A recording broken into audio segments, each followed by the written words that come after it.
Bongkar lampu hijau. Wardatina Mawa nekat restui Inara Rusli dan Insanul Fahmi dengan syarat. Satu syarat Wardatina Mawa mau restui Inara Rusli dan Insanul Fahmi. Mawa baru akan ikhlas ketika kasus atas laporannya selesai ditangani dan ia resmi bercerai dari Insan.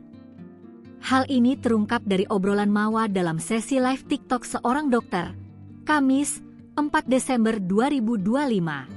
Kalau seandainya main berandai-andai, ceritanya kan tadi Mawa kan maunya berpisah. Ujungnya berpisah terus dianya. Inara tetap lanjut sama mantannya Mawa.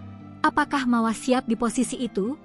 Tanya Dr. Oki Pratama dalam sesi live TikTok dikutip Jumat, 5 Desember 2025. Gak apa-apa, siap mau bagaimanapun juga mereka sudah pernah saling mencintai, saling sayang, saling melakukan juga.